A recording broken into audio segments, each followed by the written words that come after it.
खबर है कि महागठबंधन में 5 ऐसी सीटें हैं जिन पर अभी भी पेच फंसा हुआ है। वैशाली सीट कांग्रेस की सीट रही है। पिछली बार यहां से संजीव सिंह चुनाव लड़े थे। इस बार यहां से आरजेडी ने अजय कुशवाहा को उम्मीदवार बनाया है। लालगंज की अगर हम बात करें तो लालगंज भी कांग्रेस की सीट रही है। यहां से कांग्रेस आदित्य कुमार को उम्मीदवार बना रही है, तो आरजेडी मुन्ना शुक्ला के परिवार से किसी को चुनाव लड़वाना चाहती है। जाले की अगर हम बात करें तो जाले भी कांग्रेस की सीट रही है।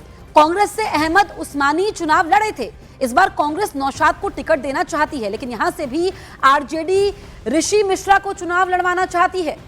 नरकटियागंज सीट की बात करते हैं, यह भी कांग्रेस की सीट रही है। यहां से विनय वर्मा चुनाव लड़े थे, अब आरजेडी भी यहां से चुनाव लड़ना चाहती है। अब वारसलीगंज की बात अगर हम करें तो कांग्रेस की सीट रही है। 2020 में कांग्रेस के सतीश सिंह लड़े थे। यहां से आरजेडी अशोक महतो की पत्नी को चुनाव लड़वाना चाहती है। नॉमिनेशन के आखिरी दिन तक महागठबंधन में सीट शेयरिंग पर पेच को लेकर जेडीयू ने निशाना साधा है। जेडीयू के संजय झा ने कहा कि महागठबंधन में यह तय नहीं हो पाया कि कौन कितनी सीटों पर चुनाव लड़ेगा, यही तो है उनका गठबंधन। पहले चरण के नॉमिनेशन का आज आखिरी दिन है। हमारे साथ मौजूद है जेडीयू के राष्ट्रीय कार्यकारी अध्यक्ष संजय झा जी। संजय झा जी, आप लोग चुनाव मैदान में चले गए हैं, लगातार अब प्रचार भी शुरू हो गया, लेकिन महागठबंधन में अब तक ये तय नहीं हो पाया कि सीएम का चेहरा कौन होगा, कौन कितनी सीटें पर चुनाव लड़ेंगी पार्टियां।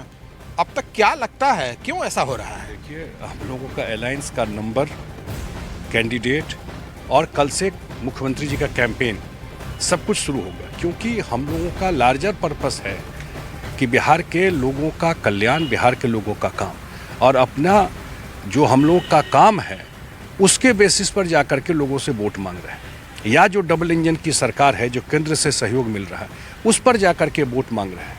जहाँ तक जिसकी बात कर रहे हैं विपक्ष की, आज अंतिम दिन है और आज भी बिहार के लोगों को नहीं पता है कि उस अलायंस में किसके पास कितना नंबर गया, कौन कहाँ से कैंडिडेट बन रहा है। अखबार में देख रहा है कि रात में कोई सिंबल लेके गया, फिर दोबारा उससे छीन करके जो ज़्यादा कुछ दे दिया तो उसको सिंबल दे दिया।